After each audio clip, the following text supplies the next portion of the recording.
축구 할못이 함께 즐기는 방송 축덕숙덕 17번째 이야기 시작합니다. 와.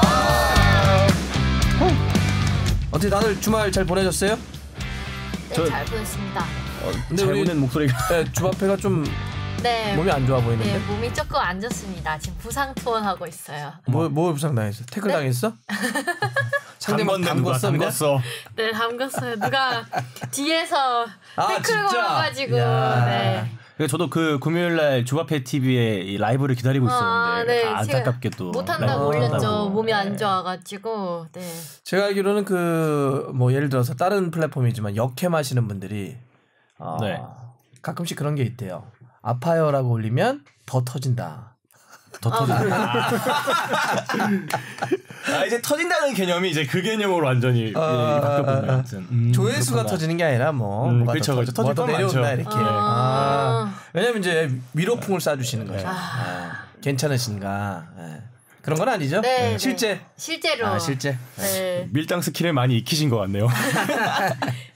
실제로 몸이 안 좋습니다. 다들 방송도 많이 하시고 어느 곳에서 하시는 분들도 그러지만 다들 피곤하시고 막 그러니까 저도 주말에 막 중계를 굉장히 많이 했어요. 이번 중계를 몇 개 한 거지? 한 6개 했나? 한 4경기 내리 연속 한번 하지 않았어요? 그래서 막 목이 살짝 안 좋은데 뭐 몸은 좋습니다. 목만 살짝 그런 거고. 또 우리 하 기자. 네, 스포츠부 하성룡입니다. 네, 하 기자는 어디 부상이나 이런 거 없죠? 네, 부상은 없고요. 6경기 중계하셨다고 하는데 저도 주말 동안 6경기 보느냐고. 하는 게 6경기 하는 게 더 힘들까 보는 게 더 힘들까? 12시간 보는 거잖아요. 사실 시간으로만 대충 따져보면은. 그것도 쉽지 않을 것 같은데. 저는 그래도 예를 들어서 현장도 가고 대전도 갔다 오고 장소도 약간 좀 바꾸기도 하고 한 번은 삼성동에서 다른 것 때문에 또 한 거기도 한데. 저는 주말 토일 다 근무여가지고요. 저희 이제 그 사무실에 TV가 한 6대가 동시에 있는 방이 하나 있어요. 네네네. 네, 거기서 이제 TV를 채널마다 맞춰놓고 중계를 다 동시에 본 거죠. 몰래 딴 거 보면 안 돼요? 딴 것도 틀어놓고. 야, 그거 쉽지 않은데. 네, 진짜 쉽지 않은데. 집중이 안 돼요. 그러니까 축구 팬들이야 자기가 원하는 경기, 재밌는 경기 쏙쏙 골라서 볼 수 있잖아요. 근데 이제 이런 거 같은 경우에는 이제 필수적으로 봐야 되기 때문에 저희는 기사를 쓰기 위해서 봐야 되니까요. 어떻게 그렇게 보지 또? 그게 또 그냥 이렇게 방송 기자들도 있지만 또 이렇게 텍스트를 치는 기자들 같은 경우도 해외 축구 같은 거 주말에 동시에 열리잖아요. 그러면 창을 확 열어놓고 그걸 보면서 바로 실시간으로 기사를 써요. 네. 여러 개를 다 열어놓고 하나 보는 한 경기만 쓰는 게 아니라 여러 개. 그러다가 막 섞어 쓰는 거 아니에요? 그러니까 이제 퀄리티는 좀 떨어지죠. 떨어지니까 이제 우리 또 네티즌 수사대 너 뭐니 이게 막 이런 것도 좀 올라오고 그러는데 요새 벌어지는 풍경들이죠. 옛날에는 가능하지 않았었는데. 저도 예전에는 해외 축구를 막 동시다발적으로 봐야 될 때는 집에 TV가 2대가 있었어요. 일부러 이제 1을 위해서 한 대를 더 했고 그래서 2대 틀어놓고 노트북으로 라이브 영상 틀어놓고 한 3경기 그렇게 3-4경기도 보기도 했었죠. 이렇게 한다니까 실제. 저는 한 경기 보는 것도 헷갈리던데. 근데 사실 이거는 진짜 일 때문에 이렇게 보는 거고 이러면 사실 그렇죠. 머리에 안 남아요. 잘. 그렇죠. 그냥 장면만 찝어내서 쓰는 거지. 즐기기 위해서는 진짜 한 경기 딱 집중해서 보면서 봐야 재밌는데. 그러니까. 저도 요 근래 한 경기 띄워놓고 한 경기 보고 이런 식으로 되게 많이 하고 있어요. 네. 어떤 경기 띄워놓고 일단 토트넘 경기를 항상 띄워놓을 거고. 토트넘 경기나 이제 지금 라이브로 하고 있는 경기를 보고 못 본 경기를 이제 하이라이트로 좀 계속 다 팔로우를 하려고. 뽕 PD도 주말에 좀 직관 가고 그래요. 직관 저도 계속 가려고 하고 있는데. 사람이 집 밖에 집 밖은 좀 무섭더라고요. 무슨 말도 안 되는 소리예요. 근데 주말에 미안해 말도 안 되는 소리예요, 뽕 PD. 그냥 요즘 그 말들 한번 해보고 싶은 거지. 이불 밖도 위험하고 다음 주 콜롬비아전은 예매를 했습니다. 네. 그러니까 뽕 PD 아니야. 그거는 아니잖아요. 제가 지금 서울 경기 가야지 마음만 지금 계속 먹고 있는데 지금 그 다음 경기가 표는 좀 남아 있어요? 표는 서울은 좀 남아 있는 것 같더라고요. 다음번 경기라 그런가? 그렇죠. 아직 조금 더 남아 있어요. 콜롬비아 국대 경기 말씀하시는 건가요? 네. 그거 말고 지금 서울 경기 저는 서울 FC 그거 말씀하죠. 서울 FC 경기. 티켓이 항상 남아 있죠. 그러니까. 아니 근데 국대 경기는 잘 모르겠어요. 좀 예매를 한지 좀 되고 또 같이 아는 사람들끼리 가기로 해서 제가 막 직접적으로 예매한 건 아니라 아마 좀 남아. 그러니까 아까 얘기했던 거는 A 매치 하기로 했다는 거죠? 네, 보러 가는 거는. 보러 가는 거. 보러 가시죠. 보러 가야죠. 보러 갈지 근데 아니면 또 다른 어떤 이벤트를 해가지고 다른 식으로 중계를 할지 고민 중인데. 달순의 라이브 뭐 그렇게 할 수도 있고요. 그렇죠. 서울에서 하는 A 매치는 매진될 수가 없죠. 워낙 크니까. 네, 워낙 크니까요. 서울이 매진 비슷하게 된 게 언제나? 옛날에 그 브라질 네이마르 왔을 때 13년이었나요? 네. 그쯤에 네이마르 왔을 때가 6만 4천 명 막 이렇게. 와, 그때 정말 경기장이 꽉 차가지고 막 움직이는데 저도 그때 현장에 있었는데 대단하더라고요. 네. 그때 이란전 때도 되게 많이 오지 않았나요? 그 월드컵 최종 예선. 그래도 매진은 아닐 거예요. 그때도 막 6만 석 막 많이 오긴 했던 것 같아요. 거기가 몇 석이죠? 6만 넘죠. 와. 서울이요? 네, 6만 넘죠. 와, 근데 거기 매진되면 진짜 장난 아니겠다. 한 5, 6만원 와도 멋있어요. 진짜 멋있어요. 그래서 지난해 우루과이전 때 오랜만에 그렇게 6만 맞다. 비슷하게 왔던 것 같은데요. 워낙 상대가 좋았으니까. 네. 이번에도 근데 많이 오실 것 같은데. 이번에 우리 대표팀 때문에. 이강인 선수도 있고. 이강인도 있고 백승호도 있고 이승호도 있고 뭐 당연히 손흥민도 있지만 이렇게 올라오는 막 궁금하잖아. 네. 도대체 어떻게 뜰까? 그 제 친구들 중에 제가 그 경북 구미시 출신이라서 저기 경북에 아는 친구들이 많은데 거기에 이번에 그 울산에서 경기가 있잖아요. 그 볼리비아전. 거기 많이 간다 하더라고요. 울산까지 처음으로 직관하러. 이제 막 이강인 선수도 뽑히고 하니까. 그 이런 거잖아요. 도대체 1,000억 원을 바이아웃을 묶어놓은 선수는 도대체 얼마큼 뛰는 거야? 이강인 선수가 발렌시아에서 바이아웃 그러니까 이 선수 데려가려면 최소 1,000억 줘. 이게 바이아웃인데 1,000억을 걸어놓은 선수거든. 만 18살 선수인데 1,000억 걸어놨으면 좀 경기 좀 뛰게 해주지. 얼마나 잘 뛰는 거야 봐야 되는데 못 보니까 요새. 그러니까 못 보니까. 대표팀에서 보자. 그리고 그때도 얘기했지만 그 수비적인 사사이에서 뛰는 거 말고 더 잘 뛰는 형들 이렇게 손흥민 형, 뭐 흥민이 형 이런 사람들하고 뛰면서 가운데서 약간 프리하게 공격적으로 뛸 때 이강인은 도대체 1,000억짜리 10대 선수는 어떻게 뛰나 이걸 되게 궁금해하지 않겠어요? 맞아요. 많이 볼 것 같아요. 저도 서울은 가고 싶은데 어떻게 될지 모르겠어요. 그때 뭐 있어요? 네? 뭐 있어요? 그건 아닌데 이제 의지만 있어요. 의지만. 품맥 꼴팀이 또 호시탐탐 노리고 있는 거 아니에요? 다음 주에는 몸이 괜찮아야 될 텐데. 몸이. 그렇구나.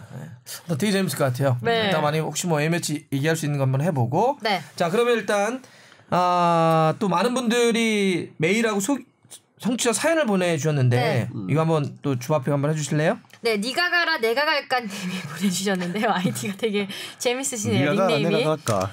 네, 그 축구 경기장인데 돔구장 또는 폐쇄식으로 하는 경기장에 대해 문의드립니다. 지난 주말 삿포로팀 안델손 선수 내용 보다 보니까 삿포로는 야구, 축구 겸용이더라고요. 이렇게 보내주셨네요. 그 폐쇄식을 왜 그 CH 발음을 써요? 폐쇄식. 그래요? 네. 원래 그렇게 읽나요? 네. 이중 모음이잖아요. 우리랑 발음이 다르구나 일반 사람들이랑. 폐쇄식. 일반적으로는 어떻죠? 폐쇄식이잖아요. 그냥. 좀 발음이 안 좋아서 하시겠어요. 그래요? 폐쇄식. 이런 거 어려워 이거. 요 근래 또 미세먼지 또 얘기 때문에 이런 동구장에 대한 관심을 갖고 계신 거 아닌가 싶네요. 이건 어떻게 뭐 혹시 우리 하 기자가 얘기할 게 있나요? 삿포로 동구장 워낙 유명하잖아요. 유명하죠. 야구단, 축구단이 같이 축구단 같은 경우 풋살 도래 가고 있고 야구단은 니뽀넴이 같이 쓰고 있는데 이 경기장은 워낙 전 세계적으로 좀 유명해요. 그게 저거죠. 그 필드가 그라운드가 이렇게 나왔다가 빠져들어가고 나왔다가 빠져들어가고. 그 야구장으로 쓸 때는 인조잔디를 깔아요. 그리고 축구장으로 할 때는 문이 열리면서 밖에 있던 피치가 들어와요. 이렇게 문이 열리네요. 공중에 부상돼서 이렇게 쭉 들어와요. 그래서 그런 영상이 예전에 한참 유명했었고. 저도 이번에 신기하지 진짜. 사연 때문에 영상을 봤는데 와 이게 무슨 첨단 과학 다 들어간 것 같더라고요. 네네네. 막 경기장 관중석도 이렇게 돌아가고 이 경기장 워낙 유명했는데 난리네 경기장이. 다른 유럽의 동구장이 있을지는 저는 없을 것 같은데요. 축구장에 돔 개념이 잘 없나요? 어떻게? 제가 가봤던 데는 저기 독일의 어느 경기장이 약간 돔식이었어요. 네, 돔식이었고, 근데 완전한 그러니까 거기도 약간 개폐식이었던 것 같아요. 개폐식의 돔이 좀 있었는데 돔을 잘 안 쓰는 이유는 뭐냐면 잔디가 죽죠. 일조량이 적으면 항상 열어놓으려고 하는 거고 돔을 해도 다 개폐식으로 할 수밖에 없는 게 닫아놨다 열어야 되니까. 근데 그렇게 하면 이제 비용이 많이 들죠. 그렇죠. 근데 이제 그리고 축구는 비가 와도 합니다. 눈이 와도 해요. 근데 야구는 기후 조건에 민감하니까 야구는 돔을 많이 쓰죠. 야구는 돔을 많이 쓰고 왜냐면 비나 눈이 오면 경기를 못 하니까 돔을 좀 많이 쓰고 축구는 웬만하면 하니까 열어놓고 그래서 여기 같은 경우는 삿포로는 원래 이거 2002년 월드컵 할 때부터 네. 예, 이렇게 졌던 구장인데 왜 그러냐면 여러분들 뭐 삿포로 다 아시잖아요. 워낙 축구 눈이 많이 오니까요. 예, 또 이제 뭐 맥주 유명하고. 거기 갑자기 여기가 이제 눈이 많이 내리니까 처음에 경기는 치러야 되는데 이 정도 눈 내리는데 이거 그냥 오픈해 놓으면 안 되겠네. 그러면 월드컵 한 번 하고 경기장 못 쓸 수도 있으니까 아예 처음에 이렇게 진 구장이에요. 그래서 약간 비용은 처음에 많이 드는 거죠. 왜냐하면 피치를 야구할 때와 축구할 때 계속 번갈아 끼는 건데 그게 무슨 뭐 조그만한 것도 아니고 이만한 거를 확 움직이고 들어가야 되는 거니까 비용의 문제죠. 비용. 해외 사례를 보면은 돔 경기장을 짓는 이유를 이제 보면은 삿포로 같은 경우도 눈이 많이 와서 짓잖아요. 이제 미국은 근데 동구장이 많아요. 그 야구장이었나 마이애미 구장이 동구장인 것 같은데 그 이유는 거기는 또 너무 바닷가 근처라서 너무 습하고 더워서 그렇게 좀 쾌적하게 하려고. 그렇죠. 또 뭐 저기 캐나다 지역에 있는 야구장은 너무 추워서 이런 식으로 기후 조건 때문에 동구장을 많이 짓거든요. 근데 이제 우리나라는 좀 특이한 케이스죠. 이제 미세먼지 때문에 동구장을 지어야 한다는 이런 고민이 갑자기. 미세먼지가 너무 심해서 근데. 그래도 요 근래는 조금 쾌적한 날씨가 이어지고 있어서 다행입니다. 근데 또 본격적인 봄 날씨가 되면 어떻게 될지 모르니까. 맞아요. 진짜 고민은 해봐야 될 것 같긴 한데 이게 비용이 너무 많이 드니까 진짜. 그러니까요. 동구장 건설 비용이. 그리고 미세먼지 저도 전문가가 아니고 여기도 뭐 다들 전문가는 아니겠지만 미세먼지가 우리가 이렇게 산업 발전을 해왔던 과정들을 놓고 보면 한 번씩 겪었던 문제이기도 하다고 합니다. 예를 들어서 런던이나 영국 같은 경우는 정말 최악의 미세먼지를 지냈던 시기가 있었대요. 그런 게 이제 쓰는 연료의 문제라든지 이런 것들을 개선하면 바꿀 수 있는 문제니까 지금 굉장히 고통스럽고 힘든 건 맞는데 지금의 미세먼지 때문에 산업구조 전체를 우리가 그걸 너무 대응을 해서 약간 오버페이 해버리면 좀 안 될 것 같기도 해요. 뭐 저도 전문가는 아니니까. 어쨌든 뭐. 그리고 동경기장을 짓는다면 구단들에게도 상당한 부담인 게 아까 얘기했다시피 건설비가 많이 들고 운영비도 많이 들잖아요. 운영 많이 들죠. 그렇기 때문에 구단이 이제 임대료가 상당히 세질 거예요. 그러겠죠. 실제로 삿포로돔에 있는 야구단도 제가 얼핏 기사를 봤는데 이전을 계획 중이에요. 신구장을 만들어서. 이유가 정확히 액수는 기억 안 나지만 연간 임대료가 야구단이 내는 비용이 100억이 넘는 것 같아요. 임대료만? 임대료만. 돈 얼마 벌길래? 이건 좀 정확한 아닐 수 있지만 아닐 수 있는데 임대료가 비싸고 또 신구장 만들고 이전한다 뭐 그런 얘기가 있더라고요. 임대료는 어디 가나 문제네 이거. 그래서 저는 뭐 사실은 핵심은 도민이 아니냐 이거 보다 그냥 대구처럼 경기 그렇게 했으면 좋겠어요. 한 10,000명 정도 해가지고. 가장 예쁩니다 그게. 그러면 대구 경기장 얘기 나온 김에 여기 이승배 사연까지. 또 있네요. 대구의 성공을 즐겁게 보고 있는 주바페 팬입니다. 와우. 꼭 끝이야 이게? 꼭 읽고 싶었어요. 대구 신구장을 보면서 든 생각인데 이전의 구장은 어떻게 활용하고 있는지 다른 종합운동장을 사용 중인 구단들은 축구 전용 구장으로 변경 계획이 있는지 궁금합니다. 라고. 이건 뭐 혹시 어떠나요 기자? 일단 먼저 제 생각에 얘기하면은 가보고 싶어요.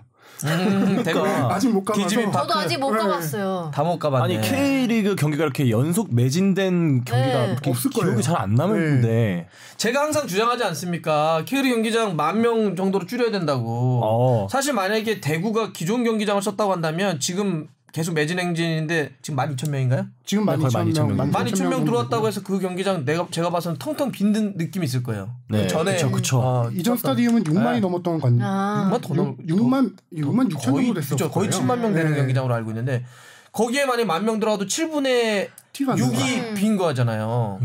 그러니까 저는 이런 효과 그러면 똑같이 들어갔어도 지금은 막 와 대단하다. 똑같은 인구가 사람이 들어갔는데 지금은 그때 만약 예전 같으면 이거 봐 텅텅 비잖아. 생각보다 사람 별로 없네. 이렇게 된다고요. 네. 이게 진짜 줄여야 돼요. 일단 K리그장 그냥 다 줄였으면 좋겠어요. 말씀하셨다시피 조금 한마디로 정리하면은 K리그가 요새 다운사이징을 하고 있는데 다운사이징 줄이는 그렇죠. 뭐 예산을 줄이는 건 좀 안타깝긴 하지만 아이고야. 이제 전용 경기장 그것도 소규모 전용 경기장을 많이 만들었고 그렇게 팀들이 가고 있는데 저는 이게 긍정적인 거라고 봅니다. 주바페는 전용 경기장 어디 가봤어요? 저요? 네. 인천. 네, 인천만 가봤던 것 같아요. 인천 어땠어요? 갔을 때? 인천도 되게 꽉 차는 느낌 들고 훨씬 좋던데요. 근데 지난해 성남 경기를 보러 갔었는데 토요일에 그땐 종합운동장이었거든요. 모란으로 이전한. 네네네 종합운동장. 홈을 이전했죠. 거기를 갔었는데 그때도 꽤 많이 오셨는데도 약간 좀 비어 있는 느낌이 들었는데 확실히 전용 구장이 이런 트랙도 없고 뭔가 그 관람객 입장에서도 축구에 좀 더 몰입감 있게 볼 수 있는 것 같아요. 그래서 왜 종합 운동장을 쓰는지 전 좀 궁금해요. 종합 운동장을 왜 쓰냐고요? 네. 없어서. 없는 거죠. 적당한 데가 없으니까. 전용 경기장이 그냥 어디 있는 거죠 지금? 꽤 많아요. 아 생각보다는 많아요. 네, 그렇죠. 종합 슬리아드 전용 예. 축구 전용 경기장. 축구 전용 구장. 슬리아드. 그다음에 전남. 전남 데가 쓰고 있죠. 창원 축구센터도 그렇고. 그렇죠. 뭐 서울 월드컵 경기장도 축구 전용이죠. 그러니까 월드컵 때 규모가 지어진 커서. 경기장 중에 트랙이 없으면 다 축구 그쵸. 전용 경기장으로 지은 거예요. 다 전용이죠. 트랙이 없는 근데- 게 좋은데 가깝고. 그러니까요. 인천 때 진짜 너무 가까워서 같이 뛰고 있는 듯한 느낌이 들어가지고. 인천도 깜짝 어떠냐면 놀랐어요. 저쪽 서포터들에서 뛰면 다른 반대편에서 뛰임이 울림이 느껴져요. 땅땅땅땅 뛰면 그리고 디즈니 파크 같은 경우는 아예 그렇게 졌다는 거 아니에요? 더 느껴질 수 있도록. 알루미늄 서포터들이 막 디즈니. 뛰면 예. 다른 데서 막 콩콩콩콩 느낀다는 거. 그럼 재밌지. 네. 저도 인천 전용 경기장 이제 개장하고 나서 취재를 갔었는데 몰입도가 네, 그쵸. 상당했어요. 상당히 근데 좋아요. 딱- 이렇게. 아 너무 가보고 싶다. 이렇게. 거기서 네. 보면은 경기장으로 딱 집중되는 맞아요. 그 각도거든요. 근데 저는 거기가 최고라고 생각을 했었는데 이번 대구 예. 중계만으로 봤는데도 대구가 인천을 넘어설 것 같다. 네, 그러니까 몰입도는. 대구가 이래저래 지금 거의 리딩 네. 클럽이 되고 있어요. 네, 진짜. 가장 핫하죠. 네, 지금. 진짜 너무 핫하고 너무 잘하고 있고 경기 내용도 좋고 경기 결과도 좋고 맞아요. 네, 경기장도 좋고 유니폼까지 예뻐요. 이번에 바뀌었잖아요, 유니폼도. 그쵸. 하늘색 이렇게. 진짜 재미도 너무 있고. 예뻐. 그래서 대구를 요새 맨시티 색깔하고 비슷해서 다 뭐 이름도 다 따서. 대구 선수들의 이름 별명이 다 붙었죠. 네. 그러니까요. 네. 세징야는 지금 대구 에로. 에로. 그다음에 저 김대원은 저 데브라이너. 데브라이너. 데브라이너. 네. 그다음에 에드가는 야야 투레. 그래서 저 야야 대구 투레. 네, 대구 투레. 대구 투레 이런 식으로. 기존에 있던 대해야는 어떻게 됩니까 이거? 더빈데 이거. 조회야도 맨더비. 있고. 네. 자, 그래서 대구 경기장 얘기를 조금 더 해보고 싶은데 네. 이제 조광래 사장님의 역작이죠. 신의 안수라 볼 수 있는. 역작인데 당시 건설 당시에 이제 대구시 관계자들인가 이런 데서 주장을 한 게 뭐냐면은 이왕 돈 들여서 짓는데 왜 크게 짓지 왜 작게 짓냐라고 했다고 해요. 모르는 밖에 사람들은 그렇죠. 이왕 돈 들인 거 그런 거 있잖아. 이왕 하는 것도 큰 거. 맞아. 이왕 쓰는 거죠. 크게 지어 그냥. 그냥 이왕 한번 짓는 거. 그래. 한번 돈 쓰는데. 100억 쓰는 저 200억 차이 없어. 에? 뭐 이런 거잖아. 다시 짓기도 힘든데. 근데 이제 왜 다운사이징을 주장했냐? 한국 K리그 평균 관중을 봐도 1만 3천, 13,000 그 정도가 딱 적당하다는 거예요. 특히나 시민구단 같은 경우는 좀 10,000명이 안 되는 경우가 많기 때문에 차라리 3만 명을 지어서 반을 채우는 것보다는 13,000 정도로 해서 매진을 해서 K리그 경기를 보려면은 예매를 해야 된다라는 인식을 심어주고 싶었다는 거예요. 그게 상당히 중요한 핵심 맞아요. 포인트거든요. 그게 그 뭐라죠? 소비자 경험이라고 하나요, 그거를? 경영이나 경제학에서 소비자 경험? 이게 굉장히 중요한 거거든. 경험을 어떻게 하는지. 내가 어떤 물건을 처음에 딱 봤는데 이건 좀 싸구려 같아. 이거는 그냥 아무 때나 가서 살 수 있어. 이러면 사람들의 인식, 포지셔닝 자체 이 제품은 별로 좋은 제품으로 인식이 안 돼. 예. 근데 갔는데 표를 못 구해. 시즌권 안 끊으면 안 돼. 이런 순간 이거는 굉장히 좋은 물건이 되고 좋은 나의 적이 되는 거지. 그걸 지금 소비자 경험을 시켜주고 있는 거잖아요. 그렇죠. 대구가. 매우 잘하고 있는 거죠. 네. 매우 잘하고 있는 거죠. 그래서 본보기가 되었어요. 이번에 그 대구 매진되는 그런 걸 보고 이제 뭐 옛날에 허니버터칩이랑 비슷하다고 이제 없으니까 못 그러니까. 구하니까 더 막 갖고 싶고 막 사고 싶고 그런 거죠. 그럼. 그러니까 그럼 나 끝까지 못 먹어봤네. 허니버터칩 못 먹어봤어요? 네. 달짝지근하니 맥주랑 한 번도 안 하나 뭐 먹어봤어. 괜찮긴 한데. 난 일부러 안 먹었어. 하도 걔네들이 맞아. 이거 그런 식으로도 맞아 있어. 남들 다 하면은. 아니 그리고 그렇게 찍어내면 되는데 일부러 안 찍어낸 거거든. 그렇죠. 그리고 막 일부러 막 네. 동네 쪽 몇 개만 넣어놓고 내가 짜증 나서 그때 안 먹었어. 제가 그래서 극한 직업도 안 봤어요 아직. 아 그래? 다들 보니까. 홈쇼핑 다들 하는 거 광고에서 하기 싫어. 마감 시간 정해놓는 거랑 비슷한 거죠. 오케이. 빨리 신청해서 받고 매진 이렇게 임박하면 빨리, 뭔가 빨리 사야 될 것 같고 약간 이런 그러니까, 느낌인 그러니까. 거죠.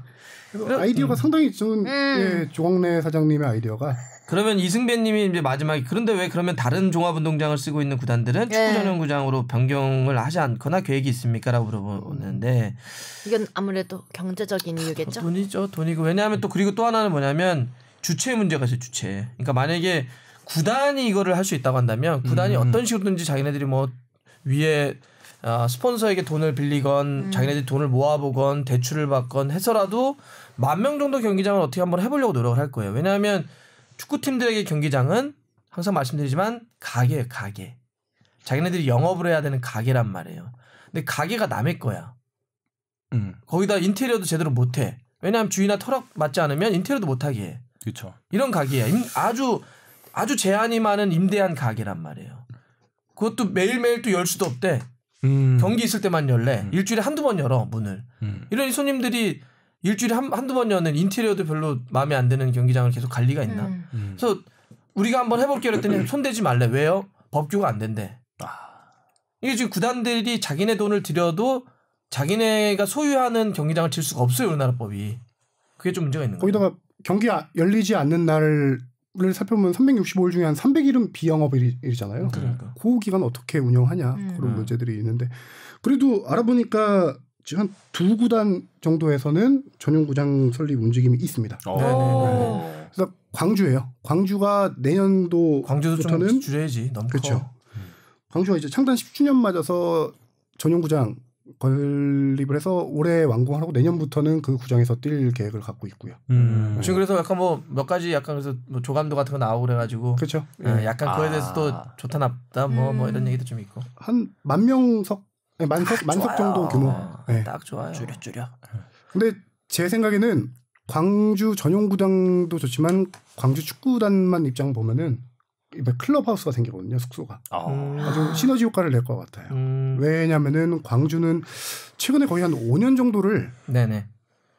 목포 축구센터에서 목포 축구센터가 숙소예요. 뭐네? 거기서 아이고. 홈경기 할 때마다 1시간씩 왔다 갔다 해요. 훈련할 데가 없어서. 아이고야.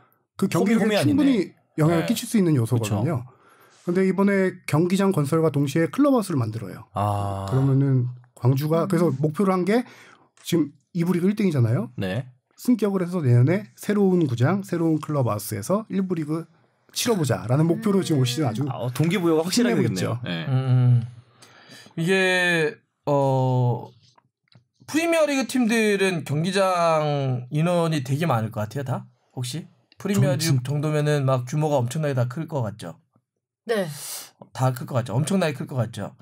마이너 처석 규모도 꽤 있는 걸로. 일단 도심에 있는 거는 무조건 그럴 거. 그러니까 예를 들어서 우리가 아는 그런 팀 다 커요. 뭐 예를 들어서 상위권 팀들, 네. 빅6라고 불리는 팀 다 큰데 그 되게 본머스라고 하는 팀이 있어요. 되게 매력적인 팀이죠. 에디하우 감독이 하고 경기 잘하고 재밌게 하는데 거기 홈구장 이름이 딘 코트라고 하는데요. 네. 딘 코트라고 하는 프리미어리그 지금 팀이잖아요. 거기 수용 인원이 몇 명 될 것 같으세요 혹시? 이렇게 말씀하시는 거 보니까 생각보다 적은가 봐요. 한 7,000명? 그거보다는 9,000명. 11,000명. 오. 굉장히 적은 대구보다 거예요. 작네요. 어떻게 보면. 그러네. 우리가 줄인다고 줄이는 대구. 프리미어리그 팀 물론 여기도 승격한 팀이긴 하지만 그러니까 11,000명 정도 된단 말이에요. 10,000명 조금 위에요. 그러니까 이런 게 프리미어리그에서도 있는 팀도 이렇게 해요. 그러니까 우리가 경기장을 아까 우리가 다 얘기했던 그런 이유들을 다 종합하더라도 어떤 식으로든지 줄일 수 있는 방법들을 좀 고민해봐야 돼. 너무 커요. 그리고 11,000명 지금 디지파크처럼 한 12,000명 했다가 대구가 더 이상 감당이 안 돼. 밖에서 아까 얘기했잖아요. 소비자 경험이 더 쌓여서 막 줄 서가지고 나중에는 5,000명이 밖에서 항의해. 철장 밖에서도 보고 있잖아요. 막. 우리에게 표를 다다다 막 이런 사태가 일어나 꾸준하게. 그러면은 증축하면 되죠. 지금 대구 디팍 같은 경우는 3,000석 정도는 증축할 수 있어요. 그런 노렸네. 일부러 고려를 한 거죠.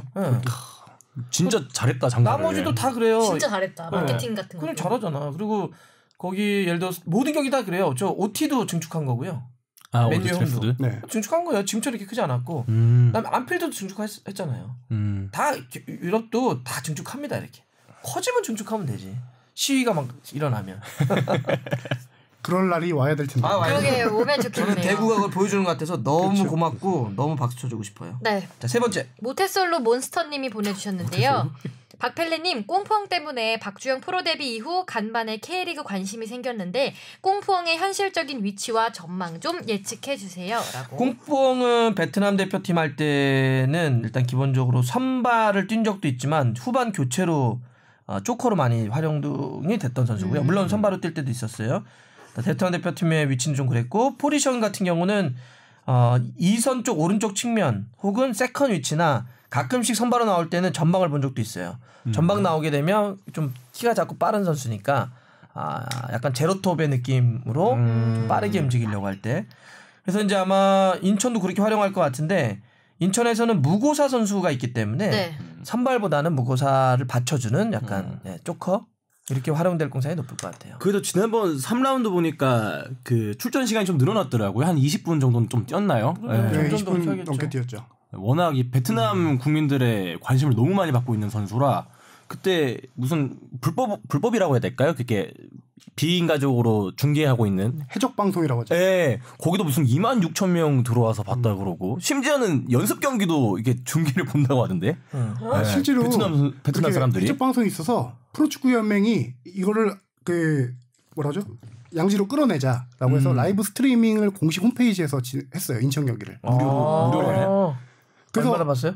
그거를 이제 26,000명의 해적 방송을 봤으니까 한 3만 명 정도는 보지 않겠냐라고 해서 3만 명 정도로 이렇게 서버를 준비를 했는데 경기 시작 전에 서버가 다운됐습니다.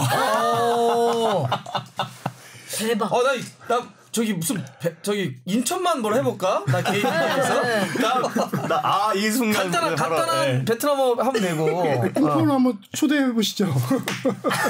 대박 아이템이네. 그래. 인천 터진다. 그러네. 터진다. 요새 베트남이 이게 경제적으로 굉장히 올라가고 있거든. 돈 조금만 틈새 시장을 바랍니다, 여러분. 이제 더빙을 하는 거죠, 베트남어를. 되네. 지금 이렇게 눈 반짝이실 거예요? 진짜? 제 주변에 베트남어 할 줄 아는 애가 좀 있습니다. 진짜? 제가 박항서 감독님의 에이전트를 보는 친구랑 친합니다, 제가. 그 친구를 어떻게 해가지고 그 친구가 데려왔네. 맞죠? 예. 그러네. 그때 기자회견 때도 같이 왔어요. 그러네. 됐어. 역시 길은 있어. 아니 아까 여기 녹음 스튜디오 들어올 때까지만 해도 표정이 되게 안 좋으셨거든요. 지금 엄청 빨개지셨어요. 근데 갑자기 화색이 확 돌고. 공부! 별풍선 생각에. 네. 이름도 이 꽁푸엉이 참 좋아. 발음하기도. 착착 감기죠. 네. 꽁푸엉 딱 좋아. 꽁푸엉. 경기 이번에 많이 뛰었어요. 꽁푸엉이 20몇 분, 25분 이상 뛰었었는데 무고사의 백업으로 데려왔다라고 인천 구단도 이렇게 밝히긴 했었는데 이번에는 무고사랑 같이 뛰었어요.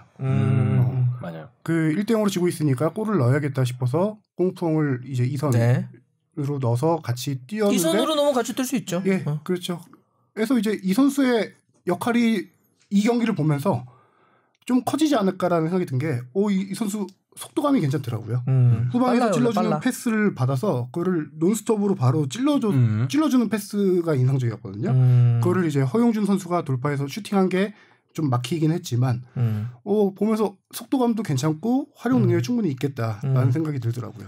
그러니까 이제 뭐 약간의 당연히 리그의 차이가 있으니까 좀 다르긴 하겠지만 마치 우리 선수가 유럽에서 뛸 때 막 출전할까 출전하지 않을까 이거를 맨날 밤마다 기다리는 거랑 그 베트남 분들은 비슷한 거죠.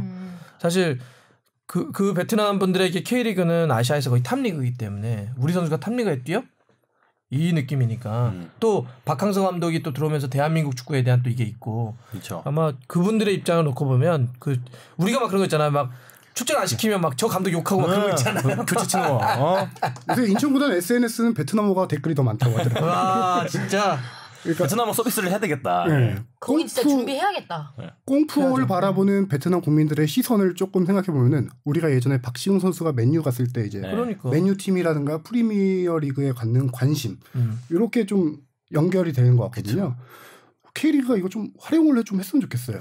해야죠. 진작에 했어야지. 왜냐하면 그 일본은 이거 굉장히 적극적인 거 아세요? 이쪽에 아예 거기다가 일본 현지 자본을 넣어서 거기에 팀을 창단하기도 해요. 동남아 동남아에다가 이루어진 거기다 팀을 창단하기도 하고 아니면 예를 들어서 지금 혼다 같은 경우가 캄보디아 국가대표팀 감독을 하잖아요. 사실 그거 거의 타이틀이에요. 타이틀.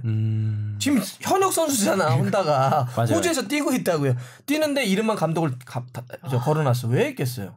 물론 그 혼다가 나와서 되게 멋있게 얘기를 했어요. 자기가 그동안 받은 사랑을 캄보디아도 있겠죠. 그런 게 왜 없겠어요. 있지만 한편으로는 당연히 비즈니스적인 측면이 왜 없겠어요.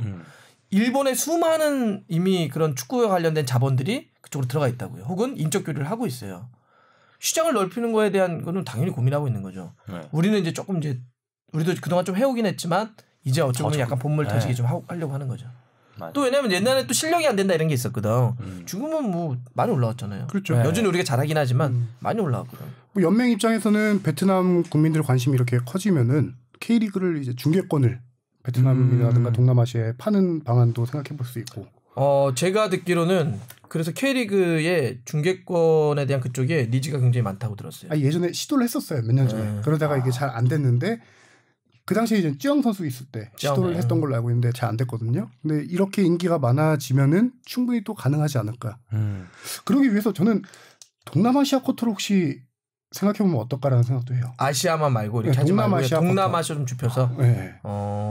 구단은 좀 싫어할 수도 있을 것 같기도 한데. 아니죠. 괜찮아요? 그럼요. 감독 입장에서는 별로 막 안 달가워할 것 같은데. 아니 그 쿼터를 따로 준 거지 그러니까. 그냥 만약에 용병 쿼터 용병을 3명인데 거기를 꼭 한 명 써야 된다 그러면 좀 싫어해도 용병 숫자는 유지해 줄게. 그냥 따로 하나 별도를 줄게라고 하면 뭐 당장 주전 전력은 아니어도 뭐 쓸 수 있는 거죠. 그렇게 쓸 수 있죠. 실제 일본 같은 경우는 비슷한 게 있어요. 아시아 쿼터, 그러니까 아시아의 일부 몇 개 나라들하고 좀 제휴를 맺어서 이 선수들은 아시아 쿼터로 하지 않고 따로 추가적으로 할 수 있는, 추가적으로 영입할 수 있는 그런 게 있다고 들었어요. 그래서 뭔가 방법을 찾으면은 이제 예를 들어 베트남 선수 간의 더비, 아니면 또 베트남의 라이벌 태국과 선수 간의 이제 더비. 일본 얘기 생각하니까 생각났는데 이름은 기억나지 않지만 태국의 공격수 한 명이 일본에서 뛰고 있거든요. 네. 지난번에 볼 때 이런 대표팀 있을 때 있더라. 그렇죠. 이런 뭐라고 하지? 일본이 협정 이후에 그 선수가 일본 제1리그 2부 리그인가 진출했는데 와가지고 골도 잘 넣고 해가지고 지금 인기가 상당히 많아요. 태국도 국민 스타가 됐겠네요 또. 그렇죠. 네. 그런 식으로 이게 연맹이 좀 활용할 수 있는 방안을 이용해야 된다. 고민해봐야 되지 않을까 생각합니다. 이용이란 단어는 조금 이제 부담스러울 수 있으니까 활용. 네. 이용 선수 말했습니다. 네. 뭐 저희 연맹에서 제대로 못하면 제가 달순의 라이브에서 따로. 호시탐탐. 네. 자, 네 번째 거. 아이디가 어려우시네요. 뒤에만 읽을게요. 8578님이 얼마 전 기사를 보니 유럽 현지 팬들은 챔스 우승보다 리그 우승을 더 가치 있다고 생각한다는 팬들이 적지 않다는 기사를 본 것 같은데 그게 사실인가요? 당연히 챔스 우승이 더 가치 있는 거 아닌가요? 라고. 지난번에도 이런 비슷한 말씀을 박 의원님께서 한번 하셨죠. 이제 그 리그 우승을 1번으로 생각을 한다. 뭐 FA컵이니 뭐 챔스니 뭐가 더 중요하니라고 얘기했을 때 아마 거기에 대한 좀 또 의문 아닌가 싶긴 하네요. 네. 봉 PD는 어떨 것 같아요? 근데 저는 챔스가 더 아무래도 더 의미가 있을 것 같아요. 이게 그러니까 이 리그 경기는 한 지역에서 1등이잖아요.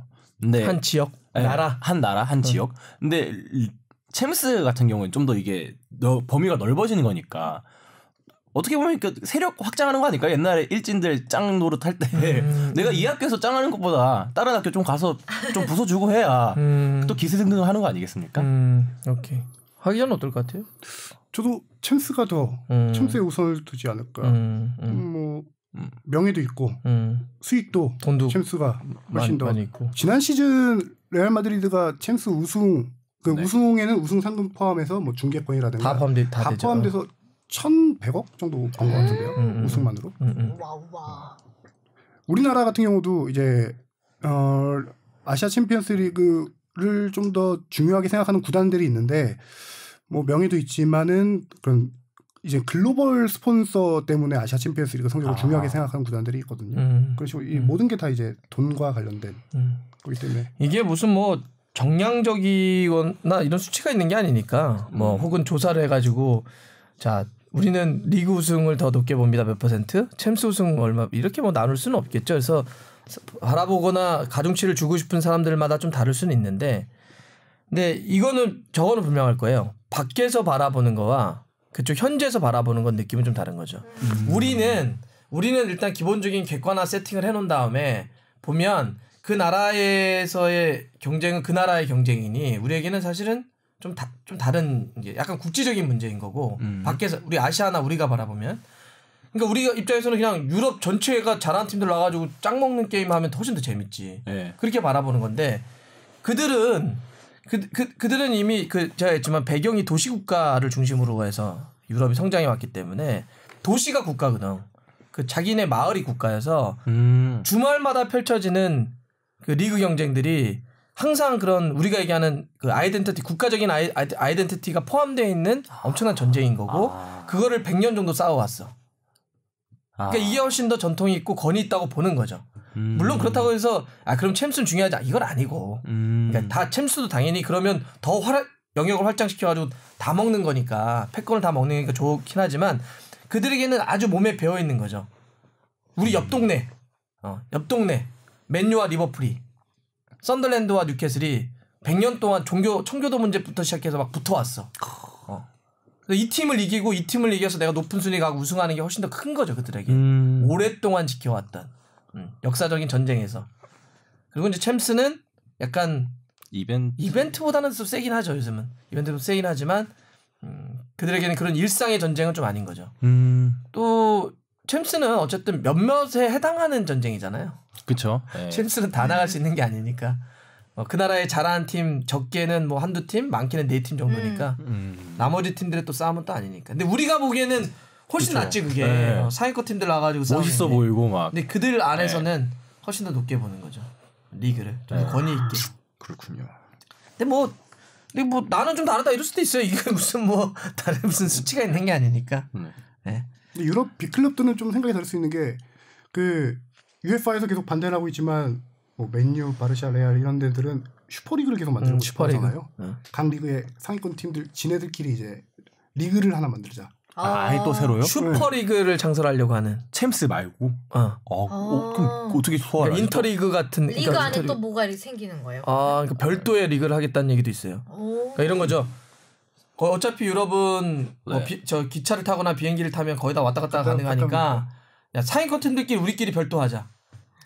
울트라 슈퍼 리그 이런 거 만들자. 그러니까 뭐 레알, 바르셀로나, 유벤투스, 바이에른 뮌헨, 맨유 뭐 이런 또 다른 팀들 또 빠지면 또 뭐라고 하시는 아스날, 맨시티, 뭐 리버풀, 첼시 뭐 등등 토트넘 이런 팀들이 다 참여해서 이런 팀들끼리만 참여해서 이름 뭐 하나 만들어가지고 리그하자 이런 얘기도 있어요. 그러면 당연히 나머지 팀들과 저 위에 뭐 우에파나 피파는 반대하죠.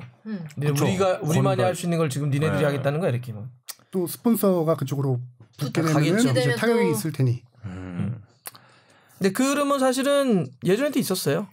예를 들어서 조금 작은 나라들, 그러니까 네덜란드 같은 경우는 뭐 워낙 아약스나 페노르트나 에인토벤이라는 데가 잘하긴 하지만 경쟁력을 갖기 한계가 있으니까 주위에 있는 예를 들어서 뭐 벨기에 여기 안더레이트 같은 팀들 몇 개 모여서 우리끼리 경쟁력을 가져보자라고 하는 논의도 있었어요.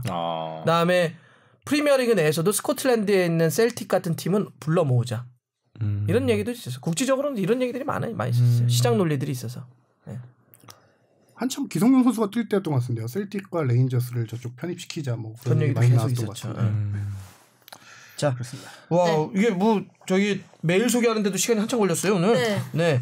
메일이나 사연 보내려면 어디로 보내면 되죠? fb@sbs.co.kr로 많이 보내주시면 됩니다. 알겠습니다. 자 오늘은 K리그 얘기를 좀 해보고 국가대표팀 관련한 혹시 해외 축구 얘기가 있으면 그렇게 한번 해보는 걸로 할게요. 네. 자 K리그 얘기를 한번 해보죠. K리그 초반에 일단 분위기 너무 좋아요. 네. 재밌고. 네. K1과 2가 다르지 않게 재밌어요. 요새 또 K2 리그 한참 또 중계하고 계시니까. 그러니까요. 저도 어제 대전 갔다 왔는데 대전하고 서울 이랜드가 비기긴 했는데 와 경기 너무 잘하더라. 진짜요? 대전은 너무 잘해요 경기를. 대전이? 네, 대전은 뭐 선수 한두 명을 얘기하고 싶은 게 아니라 그냥 경기를 너무 잘해요. 근데 이제 너무 압박하고 막 너무 뛰어다니니까 후반전에 조금 지치는 경향은 있었지만 야 경기를 다들 잘하네. 그리고 역시 대전도 경기장 진짜 예뻐요. 월드컵 했던 경기잖아요. 색깔도 예쁘고 잔디도 예쁘고. 근데 거기도 조금만 좀 위에 상단을 좀 없앴으면 이런 느낌이 들 정도로 좀 더 아담했으면 좋겠다. 미니멀리즘이 대세죠. 그러니까요. 자 일단 K1 한번 얘기해보죠. 네. 비기긴 했지만은 일단 쭉 한번 얘기를 해주실래요, 주바페가? 네, 결과를? 상주와 인천은 상주가 2대0으로 이겼고요. 성남과 수원의 경기는 2대1로 성남이 이겼습니다. 서울과 제주는 그러니까 0대0 무승부였고요. 전북과 강원의 경기는 강원이 1대0으로 이겼고요. 완전 이변이네. 네, 대구와 울산은 1대1 무승부였습니다. 그리고 마지막으로 포항과 경남은 포항이 4대1로 이것도 예상 네, 크게 이겼네요. 우리 K2는 결과라도 좀 한번 얘기해 주시죠. 네. 아산과 부천은 3대2로 아산이 이겼고 수원FC와 안산은 수원이 2대1로 이겼습니다. 대전과 서울 이랜드는 0대0 무승부, 전남대 안양의 경기는 전남이 1대0으로 이겼고요. 광주와 부산의 경기는 1대1로 무승부로 끝이 났습니다. 네. 또 K2까지 한번 결과를 해봤고 이야기를 한번 해보죠. 네.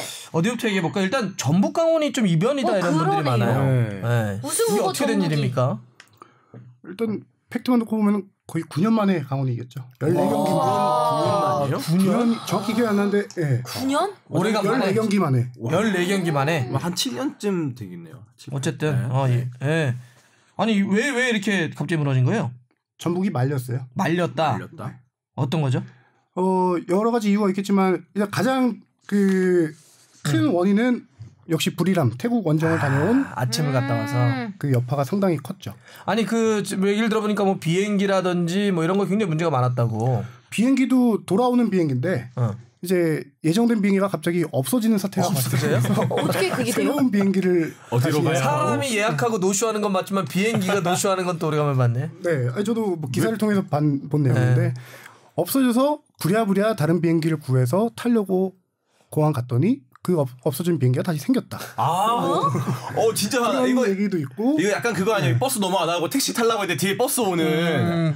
그래서 이거. 하지만 다시 또 못 바꾸니까 이전 거를 탔는데 그러다 보니 공항 대기 시간도 길어지고 선수들 뭐 지치겠다. 피로감도 더 커지고 또 와서 거기서는 이제 태국에서만 비행기를 2번 타요. 그리고 한국 와서 또 버스 타고 전주까지 내려가고 그래서 전북이 동남아 원정을 유난히 좀 힘들어 하는데 최근 7년 동안 동남아 원정에서 이긴 적이 없어요. 불이람 만나면 지난해도 그랬고 굉장히 그렇죠. 어려웠죠. 네. 불이람 만나면. 이게 동남아를 갔다 온 팀들 들어보면은 거긴 덥고 습하잖아요. 이 시기에 조별리그 항상 있을 시기에는 조금 한국은 이제 추울 텐데 너무 심해. 온도차라든가 기후 환경차 이 적응에 선수들이 몸이 오히려 2배 3배로 더 힘들죠. 김종부 감독 경남 김종부 감독님은 동남아 원정 한 번 치르고 오면 3경기를 뛴 것 같다라고 얘기를 했을 정도로 체력이 많이 고갈이 돼요. 근데 저희 전북 선수들은 PP 카드가 없나 보네. PP 카드가 있으면은 그 라운지 쓸 수 있는데. 라운지 나도 있어요. 라운지에서 좀 쉬었으면 좀 괜찮을 텐데. 일단 그 전북은 제가 불이람 아침 경기를 중계했었는데 진짜 힘들어 하더라고요. 이게 기온 자체도 기온이지만 습한 게 우리 여기 좀 춥잖아요. 추운데 아직은 그쵸. 쌀쌀한데 거기 가서 막 습하니까 굉장히 힘들어하는데 또 와가지고 그런 일까지 있었으면 컨디션 관리가 되게 안 됐겠네요. 그렇죠. 선수들 다 영양주사 맞고 이동국 선수 링거까지 맞고 뭐 그랬다고 하더라고요. 일반적인 시선에서는 이제 그런 얘기가 있더라고요. 전북은 워낙 이제 스쿼드가 빵빵하다 보니까 뭐 로테이션 뭐 2바퀴 3바퀴 돌릴 수 있는데 왜 벌써부터 체력 갖고 뭐라 그러냐 라고 하는 말이 있는데 알고 보니 그게 아니라 그냥 전 선수단이 힘들 수밖에 없는 이유가 어떻게 보면 있었던 거네요. 또 다른 얘기도 있는데 모라이스 감독님이 이번에 사실 불이람 원정과 이제 K리그 경기를 2개로 나눠서 로테이션을 완벽하게 하려고 했었는데 선수단에서 그거를 다시 선수단이 의견을 제시해서 바꿨다가라고 해요. 둘 다 중요하다. 선수단은 지금 초반에 리그도 우리 분위기 이어가는 게 중요하다라고 해서 그렇게 해서 2경기 다 조금 주력급 선수들을 많이 내보내서 경기를 하다 보니 결과론적으로 보면은 2경기 다 못 잡은 꼴이 됐는데 경기력으로 보면은 전북이 아직은 제가 지난번 방송에서 또 한번 얘기했었는데 시간이 필요한 과정이다. 이유가 전북은 최강희 감독 체제에 너무 익숙해졌던 팀이고 플레이 스타일도 그러니까 한마디로 정리하면 최강희 감독의 스타일은 닭공이라고 표현할 수 있잖아요. 그게 당시에 전북이 가장 경기력이 좋았을 때 애닝유 루이스가 앞에서 우당탕탕 띄워주면서 앞에 그 개인기 좋은 선수들이 결정지어주는 약간 그런 축구를 했었는데 모라이스 감독은 지금 세밀한 빌드업 축구로 팀을 바꾸려고 하고 있어요.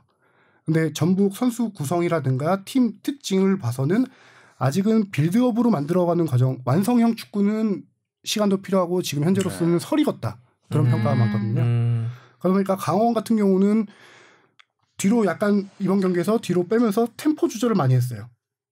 그리고 강원도 빌드업, 김 감독님이 빌드업을 강조하는 감독이니까 오히려 그런 축구에 전북이 지금 공략하는 방법을 찾지 못하고 있는 거죠. 빌드업을 하면서도 상대가 그렇게 나오면은. 아니 김진수도 퇴장 당했어요? 네. 그 퇴장당할 만한 장면이었나? 그 경기 거의 논란이 좀 끝나기 있는 것 직전에 이제 그 터치라인 거의 근처에서 이제 공을 찾는 건지 사람 발라를 찾는 건지 공기를 찾는 건지 알 수 없는 공기? 본인이 공기를 찾다라고 했죠. 네, 본인은 공기를 찾는데 왜 카드를 받았냐 이런 말을 했었는데 결국 그 경고 누적으로 퇴장을 당했죠. 네.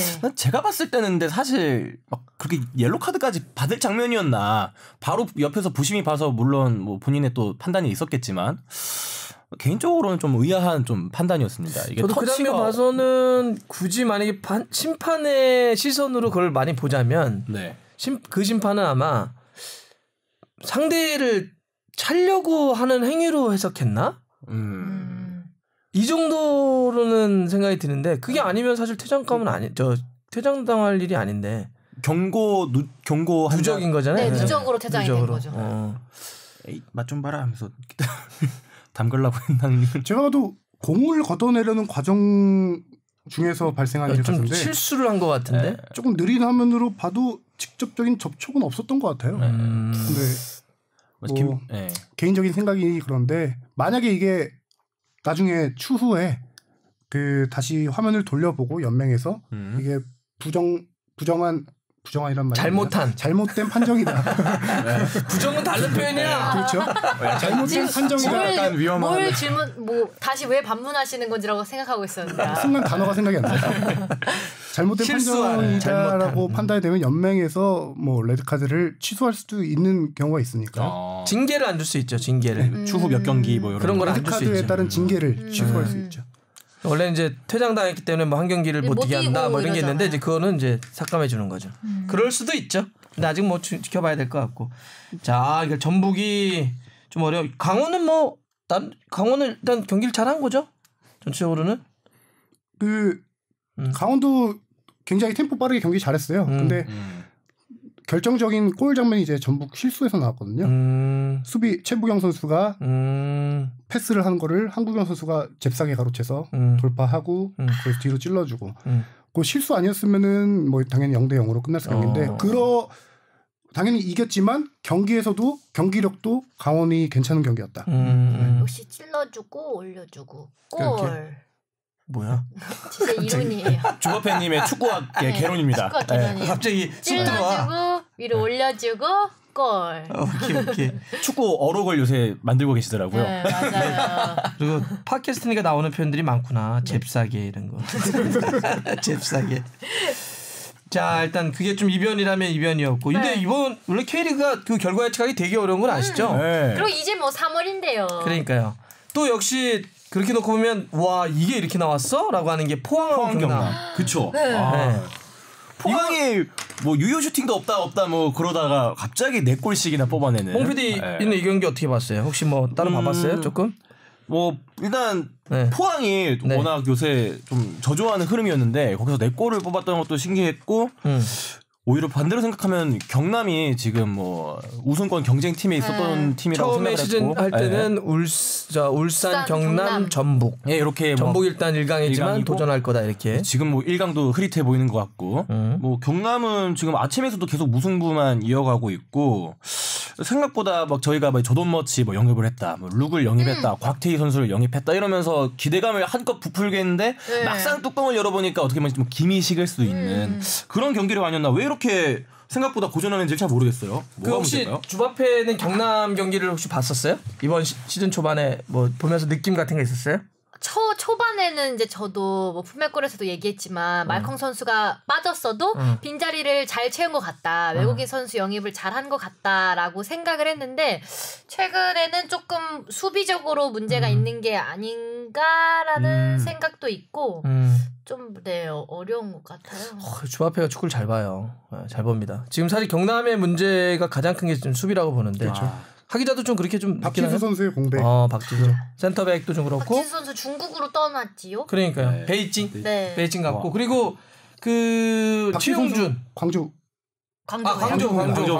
베이징은 김영권 선수 있었던 김민재 선수. 김민재 헷갈렸다. 죄송합니다. 자 편집. 자, 그 최용준 선수도 지금 빠져 있고 박지 선수 편집점을 되게 잘 잡으시네요. 이렇게 얘기해주면 나갑니다. 그대로 내볼래라고요. 네. 편집? 그 어떻게 최용준도 빠져 그래서 수비에 대한 문제가 예, 그렇죠. 일단은 박지수 선수가 나가면서 뒤 센터백 라인에 문제 생긴 것뿐만 아니라 제가 볼 때는 최용준 선수의 공백도 상당히 크다고 보는 게 수비형 미드필더잖아요. 네네네. 그 자리에 김종부 감독이 올 시즌 제가 경남 축구를 제일 처음 얘기할 때도 지난 시즌에는 사이드를 이용한 공격을 하다가 올해는 약간 중앙 공격 위주로 좀 갈 것 같다라고 얘기를 했잖아요. 그 자리를 해주기 위해선 조던 머치 선수의 역할이 상당히 중요해요. 앞선으로 찔러주는 역할. 그 자리에 조던 머치와 쿠니모토 선수가 있는데 앞선으로 찔러주는 역할을 잘 해줘야 되는데 그건 괜찮아요. 조던 머치 선수 능력도 있고 그리고 패스도 좋고. 근데 수비형 미드필더 자리가 확실하지가 않으니까 조던 머치 선수가 공수 밸런스를 맞추기 위해서 내려와요 많이. 수비 쪽으로. 그러면은 조동치 선수와 최전방 간의 간격이 커지고 그런 패스의 정확도는 떨어질 수밖에 없고 그런 문제들이 연이어서 이제 수비 불안에 의해서 센터백과 수비형 미드필더 불안에 의한 공격형 미드필더들의 후진에 의한 또 공격 전개가 안 되고 여러 가지 복합적인 문제들이 작용한 것 같아요. 이렇게 골을 많이 먹혔다는 거는 확실히 수비 쪽이 약하다는 게 아닌가. 맞아요. 네. 문제가 있고 이 경기뿐만 아니라 앞섰던 뭐 아챔 때도 그랬고 그러니까 밸런스에 좀 문제가 있어요. 이 팀은 중앙 미드필더 쪽이 올라갈 때 막 한꺼번에 올라가 버리고 네. 그러면은 무너지거든. 누군 또 좀 지켜주고 이렇게 해야 되는데. 그러니까 항상 그게 이제 쉽게 얘기하면 운전대 아니야 운전대. 그러니까 운전할 때 보면 좌회전을 하려고 이렇게 운전대를 돌리면 오른손은 올라가지만 왼손은 내려간다고. 한 손으로 운전하면 어떻게 되죠? 아 그런가? 그래요. 두 손으로 잡아 안전운전하려면 제가 운전을 많이 안 해봐서 모르겠습니다. 네. 그래서 만약에 우회전을 할 때는 만약 두 손을 잡았다 치면 두 손 잡았다 쳐 그냥 알겠습니다. 잡았다 치면 우회전할 때 이렇게 돌리면 왼손은 올라가고 오른손은 내려가겠죠. 이런 식으로 미드필더의 밸런스는 이걸 이렇게 얘기하거든. 한 명이 올라가면 한 명이 커버하고 좌우 느낌이. 근데 동시에 둘이 다 올라가면 핸드 뽑아지잖아. 그렇죠. 그러니까 이게 그렇게 해서 해야 되는데 지금 보면 경남이 이게 잘 안 돼. 운전대 돌아가는 것처럼. 한 손이 올라가면 한 손이 내려가고 한 손이 올라가면 한 손이 내려가고 잘 안 되니까. 경남이 약간 좀. 그런데다가 그 새롭게 수비 조합 중앙 수비 조합이 있는데 느려요. 느려요. 곽태희 선수도 좀 느리죠. 조금이 아니라 솔직히 느리죠. 좀 느리고. 나이도 좀. 그 예전에 레스터 시티가 이제 기적과 같은 동화와 같은 우승을 할 때 그때 후트하고 모건이라는 선수가 있었어요. 중앙에. 그 친구들이 느렸어요. 네. 느렸는데 그걸 버텨냈던 건 뭐냐면 두 가지가 있었는데 하나는 라인을 좀 밑으로 내렸던 게 하나 있고 그다음에 康태가 앞에서 열심히 끊어줬거든.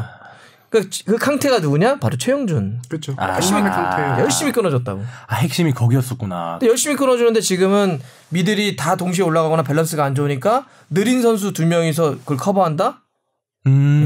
이렇게 되는구나. 설명 잘하죠, 이해 씨. 네. 운전대까지 나오고. 그 경남 얘기 나와서 하는 말인데 그 지난번에 뿜삐님께서 댓글 하나 남겨주셨더라고요. 그 뭐 일본에서 문제였다가 이 킹종부 만나고 부활한 경남 쿠니모토 썰 궁금합니다 이렇게 했었는데 혹시 좀 아시는 거 있다 하셔서. 쿠니모토는 일단 이 선수에 대한 설명을 좀 해보면은 신동으로 불렸던 선수예요. 어렸을 때부터 일본 축구에서 신동. 사실 뭐 프로에 뛰는 선수들은 동네에서 다 신동이긴 했어요. 다 신동입니다. 네. 16살에 최연소 데뷔골을 터뜨린. 어디 프로리그? 16살. 일본 그때가 컵 대회였을 거예요. 2013년인가 그랬는데 16살에 최연소 당시 득점 기록을 썼는데 좀 뭐 사생활에 문제가 좀 많았어요. 그거는 저도 몰라요. 진짜. 일본 언론도 그거는 구체적으로 언급을 안 하고 있고 이유를 몰랐는데. 당시 중학생의 사생활에 문제 있으면 좀 힘든 아니죠, 거 같아요. 그 이유지. 그 이유겠지. 내가 너무 많이 생각했구나. 그래서 일본 팀에서 방출을 당하죠. 네.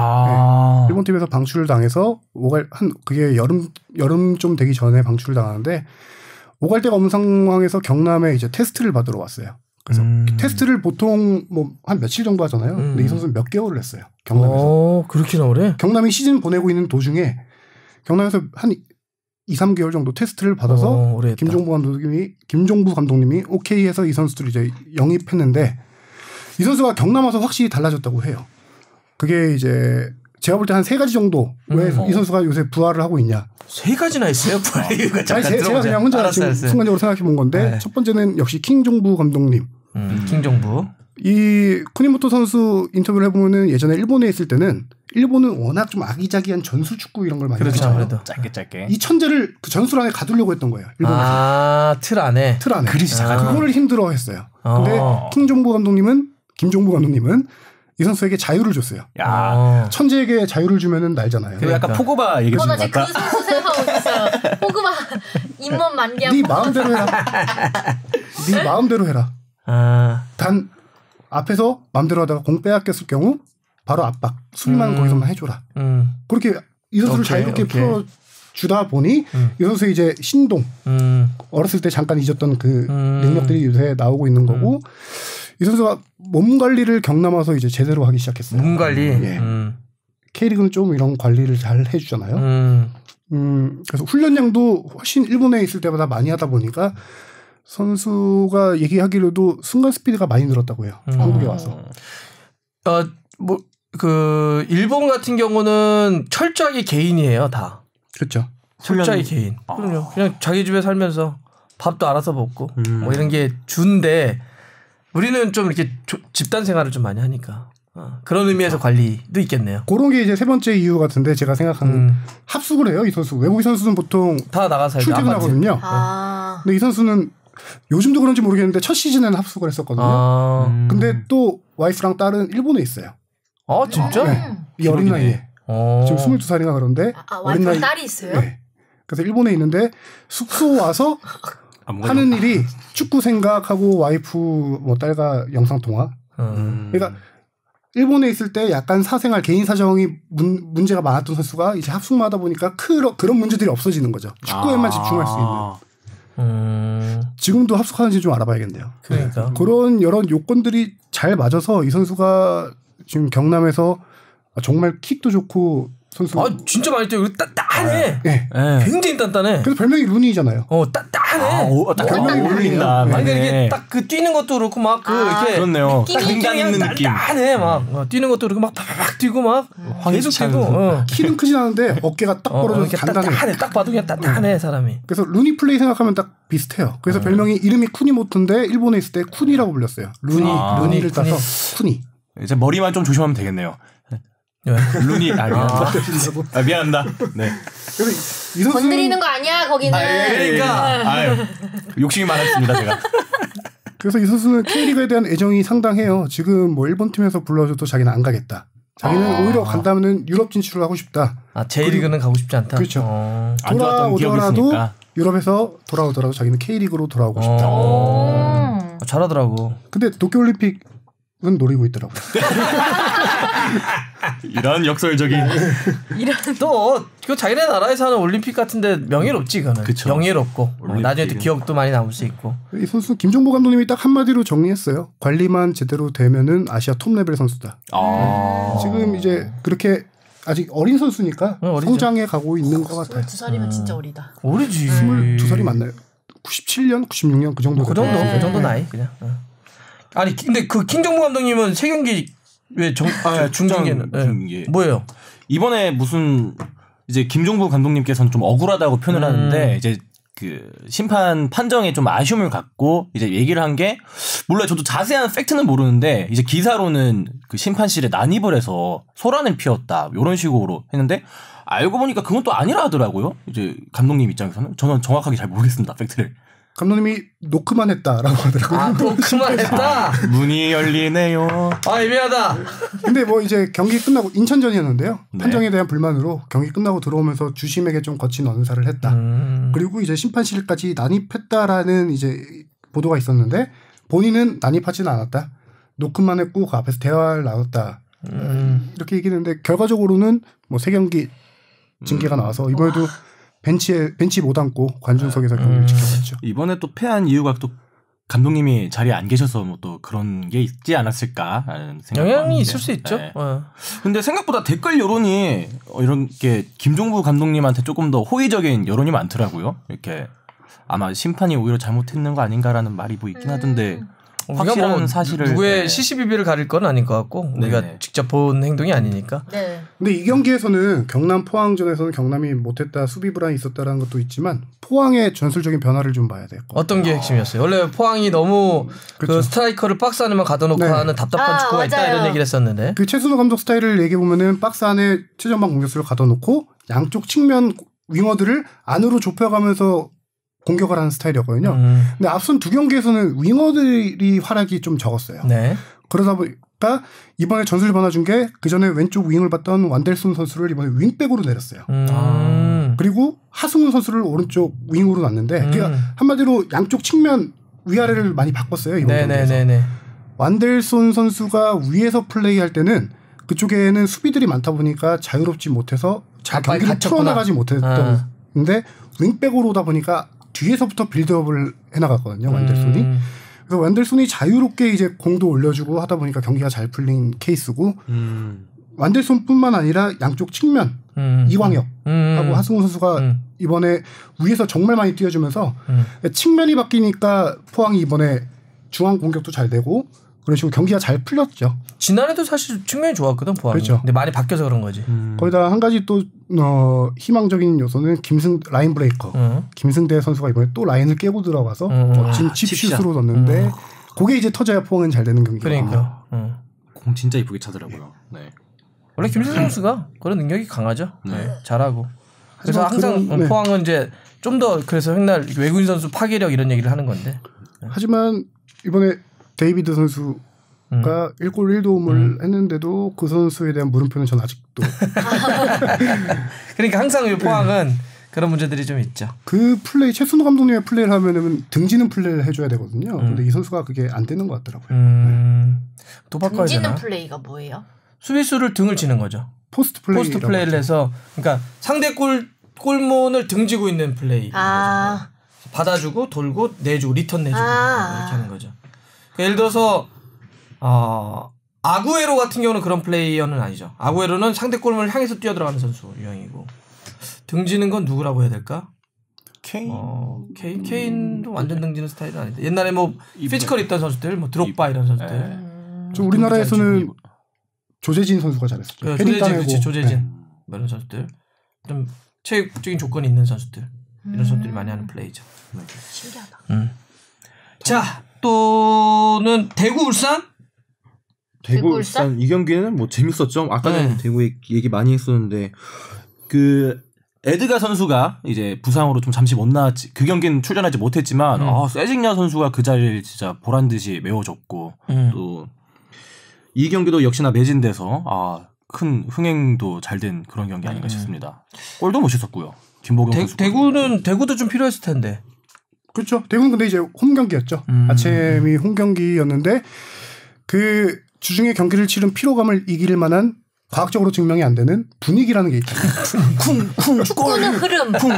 축구는 흐름이다. 이건 제 그겁니다. 요새 대구 선수들 만나보면은 지난해 FA컵 우승한 이후로 너무 자신감이 좋아요. 그래서 웬만해서 질 것 같지 않다라는 이 자신감이 팀에 있으면은 역시 정말 흐름. 네, 그렇죠. 저도 했는 게 뭔가 그 DNA가 이제 새로 심겨졌다 해야 될까요? 사실 이 경기도 먼저 선제골을 먹히고 시작한 그렇죠. 건데 네. 이제 꾸역꾸역 한 골 넣더라고요. 그래도 그 이후에 그런 걸 보면은 이제 그런 승리에 대한 DNA가 이제 들어간 거 아닌가 싶습니다. 네.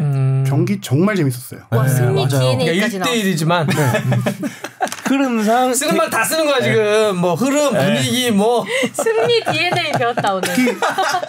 대구의 골에서 써주세요. 대구의 역습. 대구의 역습은 정말 맞아요. 각오할 만해요. 네. 그게 대구가 항상 동계훈련에서 연습을 했던 게 뭐냐면은 역습은 6초 안에 끝내야 된다. 오. 이 6초론을 했었는데 실제 비슷해요.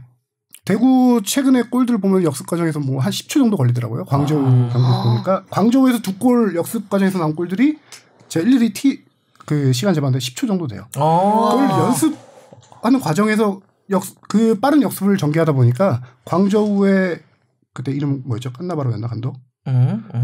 깐나바로 맞나요? 네. 깐나바로. 광주 에버그란데 네. 깐나바로. 그 감독도 칭찬할 역습이거든요. 네. 이번 경기에서는 세징야가 원맨쇼를 했던 경기죠. 진짜 에드가가 없으니까 혼자 두 명의 역할을 다 했는데 팀 슈팅이 12개인가 그랬는데 8개를 혼자 다 했어요. 네. 날라다녀. 계속 참네. 그거 안 지치더라고요. 계속 종횡무진 경기장을 뛰어다니고. 저 정도면. 세징야 선수는 지금 제가 볼 때는 K리그 제일 최고 톱클래스 가장 잘하는 친구 같은데. 저는 아까 그 6초 말씀해 주셔서 그 기사 중에 그거 봤는데 인터뷰 한 것 중에서 그 벨기에 축구를 좀 닮으려고 했다 뭐 그걸 봤어요. 그 6초 역습하면서 뭐 데브라이너의 그렇죠. 뭐 그런 거 보면서도 오히려 이 또 대구라는 팀의 진짜 큰 매력을 느끼게 되더라고요. 뭐 경기장 분위기도 그렇고. 벨기에 역습을 따온 건데 간단하게만 얘기하면 벨기에 3백을 대구가 갖고 왔고요. 그다음에 거기 벨기에 이제 루카쿠 최전방에 키 큰 공격 덩치 좋은 공격수가 공격을 하면서도 수비할 때는 바로 측면으로 빠져서 바로 수비를 해줘요. 그거를 에드가한테 시키고 있어요. 거기다가 이제 아자르, 데브라이너 양쪽에 있는 이 선에 있는 선수들의 역할을 김대원, 세징야가 해주고 있고. 그래서 그 벨기에 공격 스타일을 많이 연구해서 따온 게 대구 지금 경기 스타일이라고 하더라고요.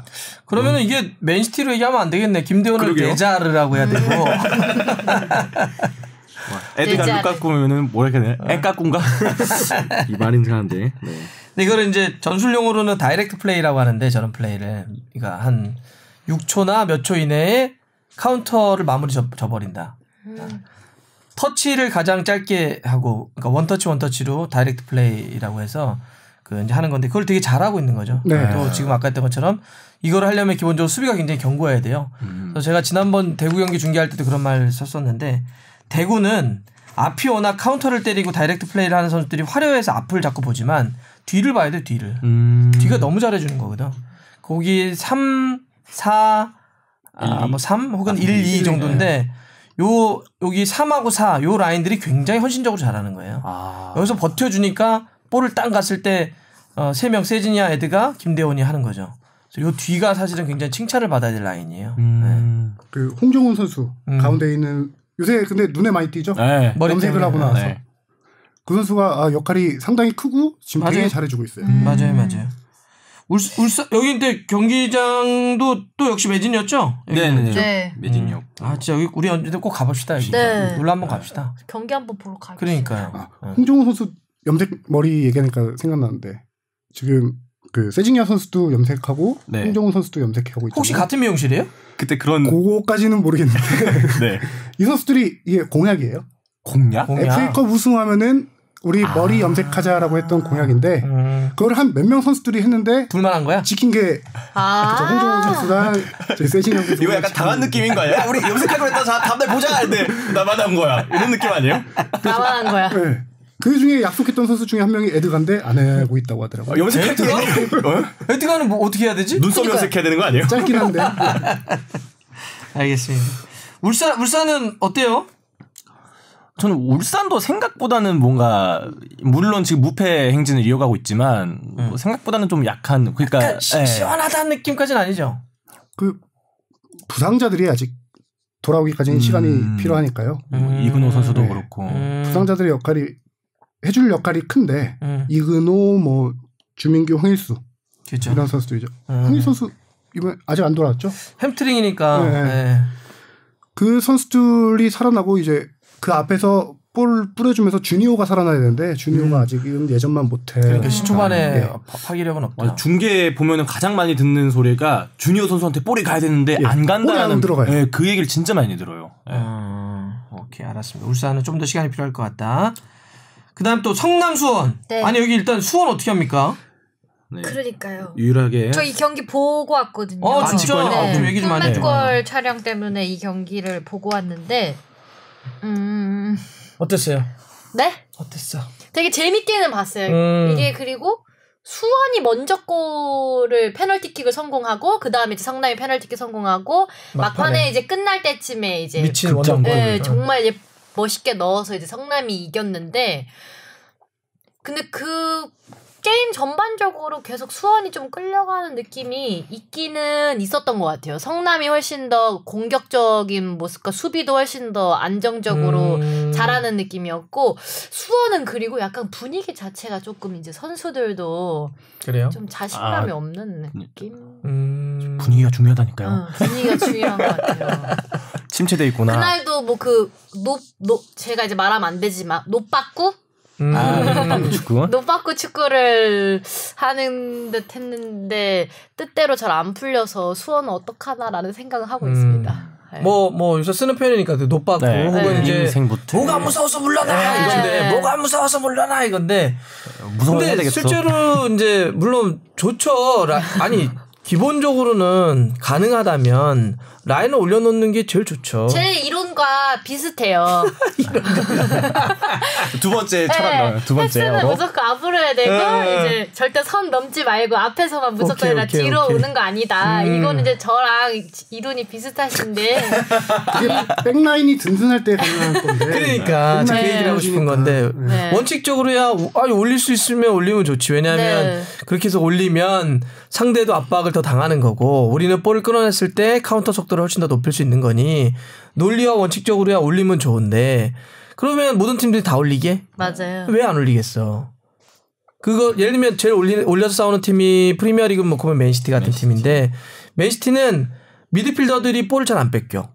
수비수도 볼을 뺏기면 또 커버할 수 있는 능력이 있어. 또 앞에 있는 공격수들도 공격을 또 잘해줘요. 그러니까 그런 걸 믿고 올리는 건데 지금 수원은 제가 봐도 수비는 진짜 좀 아직은 좀 멸다고 전 생각을 하는데 또 미드필더에서 볼을 아직까지 확실히 잡아주는 것도 조금 부족하고 이런 상태에서 라인을 한없이 올리는 게 부담감이 상당한 축구죠 이게. 맞아요. 앞선 경기에서 수비 라인에 좀 어린 선수들을 많이 기용했다가 실수도 많이 나오고 문제가 생겨서 이번 경기에는 조금 베테랑 선수들을 많이 기용했는데도 크게 변화가 없었죠. 네. 그러니까요. 제가 이날 스코어를 맞췄어요. 진짜? 네. 제가 성남대 수원 경기를 2대1로 성남이 이길 거라고 예상했는데 맞췄답니다. 편집한 거 아니야? 전혀 아닙니다. 또 따로 얻는 건 없나요? 맞추면? 네? 제가 그거 말고도 상주와 인천 경기도 상주 승으로 제가 맞췄잖아요. 이현님이 나 이거 뭐로 했지? 이현님이 인천이 이긴다고 하셔가지고 아 진짜? 아니, 어디서 나는 얘기야? 품맥골. 인천이 이긴다고 하셔서 그럼 제가 상주가 이긴다 하겠다. 이유가 뭐 필요하냐? 박 의원님 반대로 가면 된다 이랬는데 제가 진짜 상주가 이겼어요. 영불허전. 아 진짜. 제가 그러고 바로 성남까지 맞춰가지고 그날 별명이 주문어로. 하지만 제가 가는 경기는 이깁니다. 승리 요정이라고 불러주세요. 홈이 이긴다. 네, 홈이 이겨요. 본인 입으로 승리 요정. 근데 진짜예요. 제가 홈에 경기 응원하러 가면 다 이겼어서 수원 한번 응원 가야 될 것 같습니다. 그러니까 빅보드 한번 가. 네. 한번 진짜 가셔야 될 것 같아요. 네, 그러니까 수원 열심히 하는데. 네, 가야 될 것 같아요. 우리 임생이 형 열심히 하시는데 지금. 수원 팬들도 많이 아쉬워하더라고. 이제 수원이랑 서울이랑 좀 이런 더비 관계잖아요. 이렇게 라이벌 관계인데 요새 이제 서울은 좀 잘 나가는데 수원은 사퇴하고 있으니까 뭐 그런 얘기가 있더라고요. 네. 가겠습니다. 분위기가 안 좋은 팀은 이런저런 소문이 많이 나기도 하는데요. 맞아요. 지금 뭐 들리는 소문에 의하면은 코칭 스태프와 제가 그냥 러프하게만 얘기할게요. 코칭 스태프와 일부 고참 선수들 간에 조금 의견 좀 충돌이 좀 많이 있다고 해요. 근데 꼭 빠지지 않는 그런 얘기인 것 같아요. 레파토리야. 레파토리. 그리고 이제 아니 사실은 의견 개진일 수 있잖아. 그렇죠. 얘기 못 하나? 아니 감독님 저희는 좀 예를 들어서 라인을 좀 내리는 게 좋을 것 같습니다. 내릴 수도 있고 나는 이럴 수 있고 근데 그게 잘 되면 팀이 결과가 좋으면 이 팀이 굉장히 소통을 잘하고 있다. 안 좋으면 소통팀. 불화가 일어나고 있다 이렇게 하는 거니까 뭐 큰 문제는 아닐 겁니다. 네. 근데 결과가 이제 나와야지 결과가. 그 아까도 얘기했지만은 그래서 상주 맞췄다며. 네. 상주는 어떻게 이긴 거예요? 상주 너무 잘하네. 그러니까 요즘 상주가 너무 잘하는데요. 네, 시우 타임도 있고. 시우 타임 이번에는 윤보상이 그렇게 미친 선방을 많이 했다고. 네. 윤보상. 아니 말씀하세요. 그냥 윤보상 선수가 진짜 많이 막더라고. 되게 뭐라 해야 되지? 그 풍채 자체가 좀 그분도 좀 강단 있는 풍채 느낌인데 되게 생각보다 날렵하고. 저건 먹힐 것 같다는 공도 몇 개 막더라고요, 진짜. 예, 안정적이더라고요. 그래요, 키가 184cm, 골키퍼로는 크진 않아요. 그렇네요. 근데 이 선수의 장점은 들소 같아요, 약간. 그래서 아까 얘기한 거구나. 들이대요. 뭐, 볼 1대1 찬스 나오면 몸으로 들이대고. 맞아. 그렇더라고요. 위에 공 높이 뜨면은 또 소위 이런 말 해도 지금 몸빵으로 그냥 가서 먹는 거예요. 이 선수 반사신경이 정말 대단하더라고요. 네. 근데 저는 골키퍼는 무엇보다 반사신경이 제일 중요할 것 같아요. 네. 약간 정말 느리게 오는 게 아니잖아요. 뻥 찼을 때 공이. 근데 그거를 순간적으로 본능적으로 약간 몸이 먼저 움직이는 뭐 물론 머릿속으로 판단하고 어떻게 막을지 생각은 하겠지만 본능적으로 어떻게 대처하느냐도 되게 중요해서 반사신경이 어느 정도 타고나야 되는 게 아닌가라는 생각을 해봤어요. 골키퍼는. 그러니까요. 타고났을 거예요. 어머님이 배드민턴 선수. 반사신경이나 동체 시력이나 이런 게. 그 약간 좀 뭔가. 그러니까 뭘 따라해? 갑자기. 본능적으로.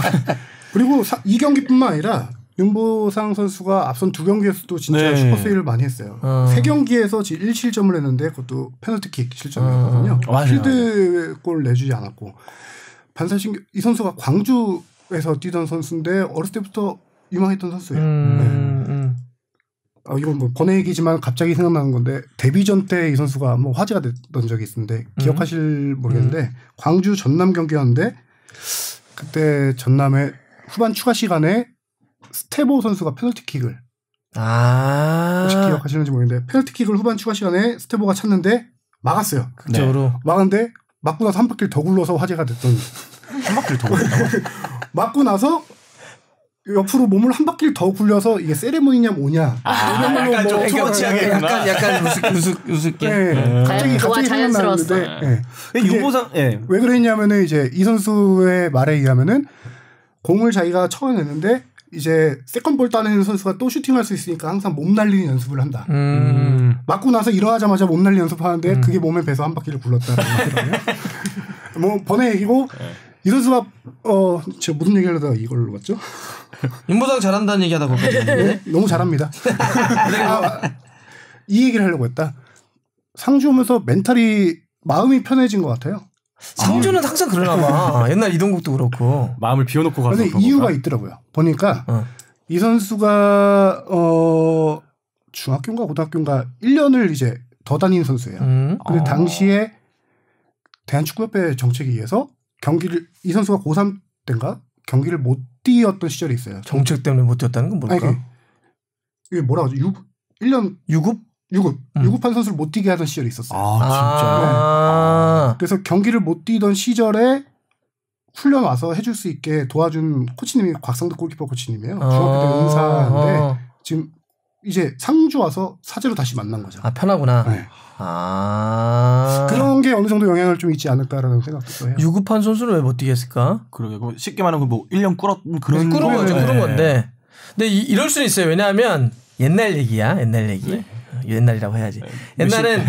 옛날엔 그 팀의 성적을 위해서 혹은 이 선수가 만약에 내가 실제로는 고3인데 고2라고 고1로 바꿔요. 왜요? 그러니까 왜 바꾸냐면 고1로 바꿔놓으면 내가 같이 동년배 고2라고 뛰면 난 실제는 고3이잖아. 그럼 내가 짝 먹을 수 있지. 진학을 하거나 이럴 때 그러면 팀도 실제는 고3짜리 친구인데 고1 레벨이면 이 팀도 더 강해질 수 있으니까 옛날에는 자기 나이보다 두세 살, 한두 살, 세 살 이렇게 낮추는 경우들이 많았어요.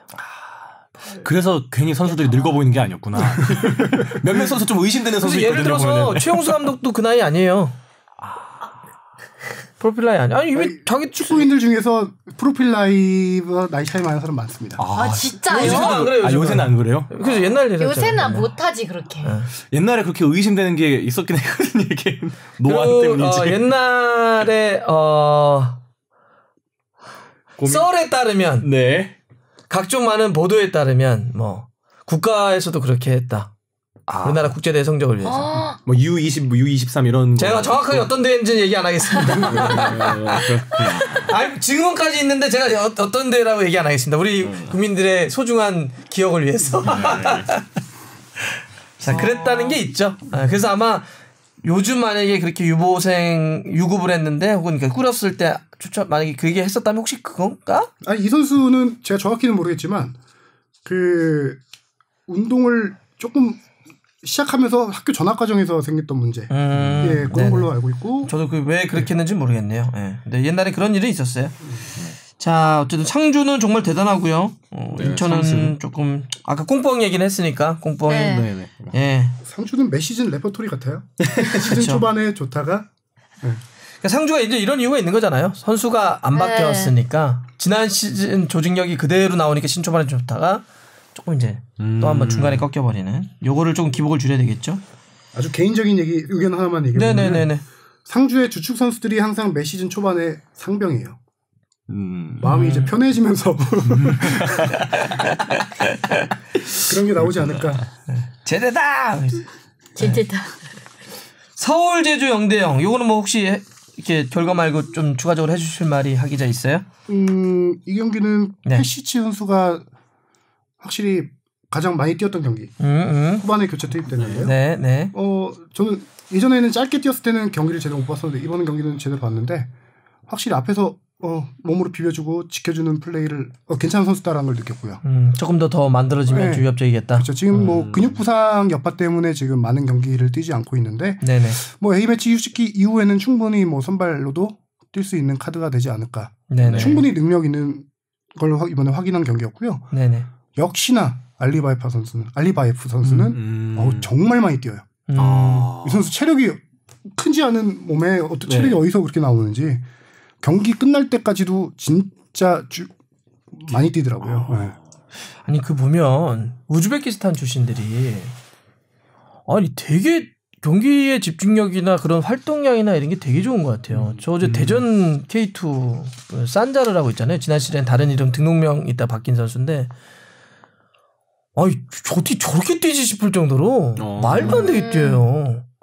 뭐 나머지 킥력도 좋고 다 좋은데 뛰는 양이 진짜 열심히 뛰네.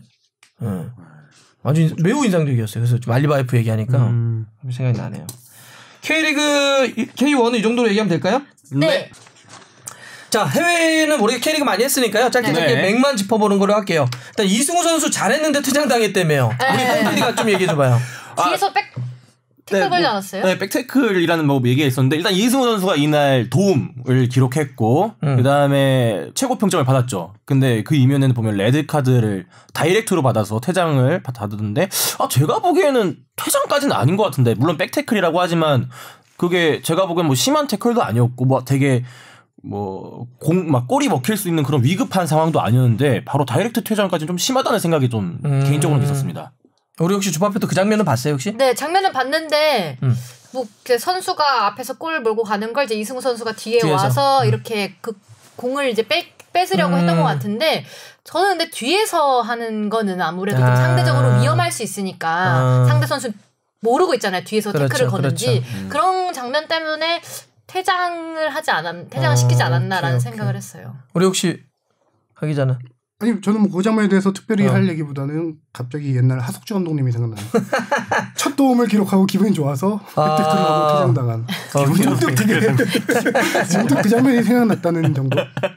그때 도움이 아니고 저기 골이었죠. 그때는 프리킥 골이었죠.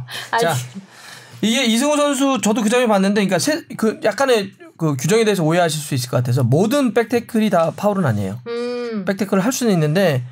이 장면에서 만약 주심의 견해를 제가 한번 해석해 보자면 백태클이 들어갔는데 발바닥이 들려서 들어간 게 좀 문제로 본 것 같아요. 그러니까 타격의 강도 이게 규정에 얼마나 세게 들어갔냐도 보긴 하지만 그 강도를 막 따지진 않아요. 그 장면에서는 좀 그러니까 발바닥이 들린 장면 때문에 좀 가지 않았을까. 물론 뭐 강도에서도 영향을 미치긴 하지만. 근데 저도 조금 뭐 이걸까지 뭐 바로 그냥 옐로 정도.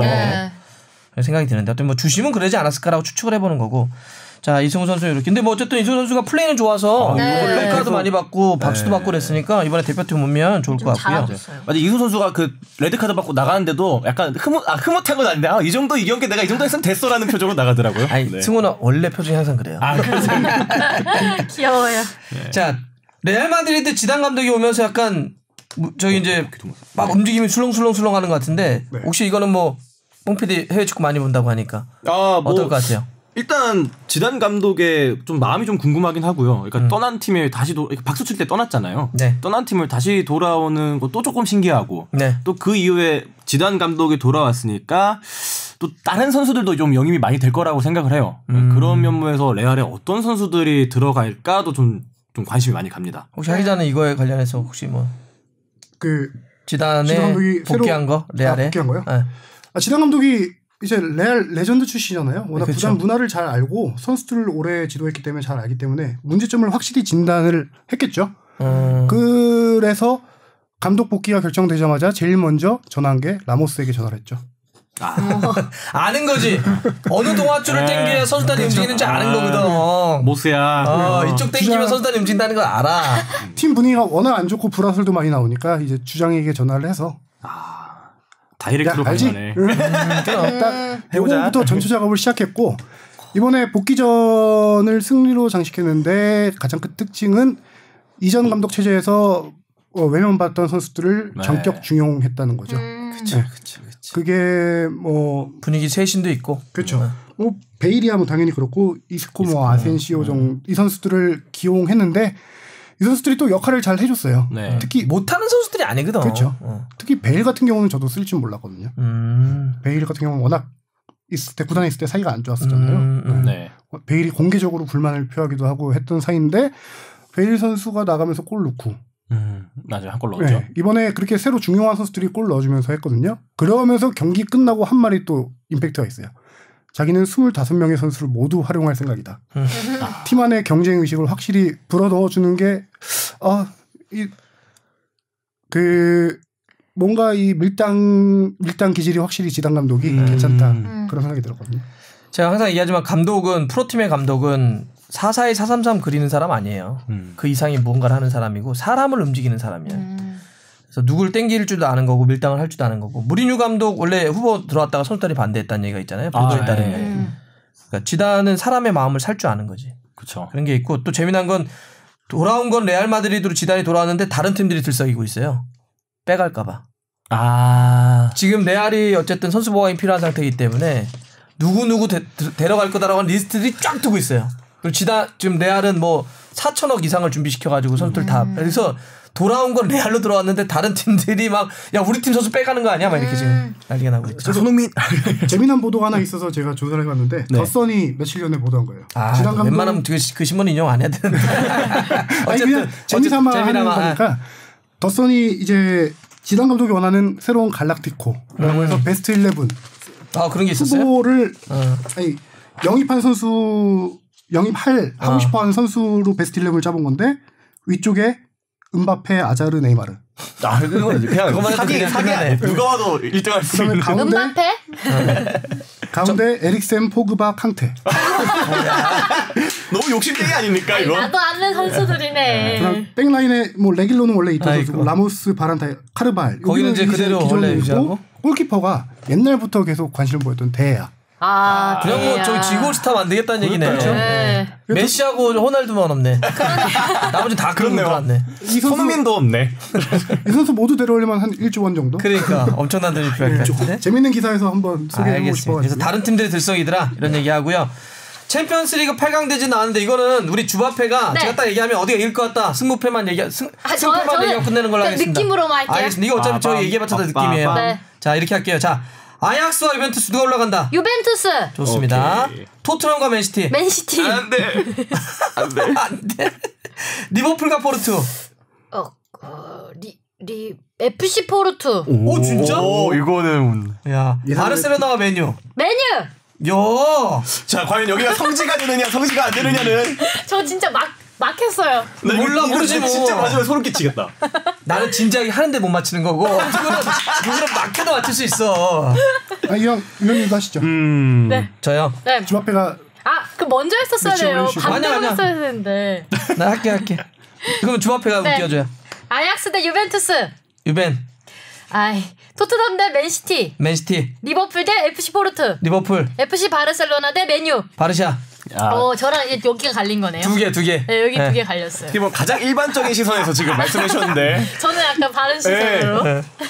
이거 진짜 재밌겠다. 기대하겠습니다. 네, 요 정도로 하죠. 요 정도로 하고 나중에 요거는 한번 제대로 잡아가지고 하려면 제대로 하자고요. 네. 나중에 시간 많을 때 잉글랜드 팀들의 약진을 한번 좀 해보면 재밌겠어요. 그것도 좋죠. 그러니까 10년 만에 챔피언스리그 8강에 4팀이 올라간. 그리고 유로파까지 포함해서 6팀이 좋아요. 한 48년? 그럼 먼저 한번 따라 한번 잡아보죠. 이제 A매치 주간이어가지고 대표팀 얘기 빼놓고는 없으니까 조금 그럴 때 한번 다뤄보죠. 자 오늘 정말 고생 많으셨고요. 자, 여러분들 또 들어주셔서 정말 감사합니다. 그러면 축덕과 추갈모시 함께 즐기는 방송 축덕숙덕 17번째 이야기 마무리하겠습니다. 고맙습니다.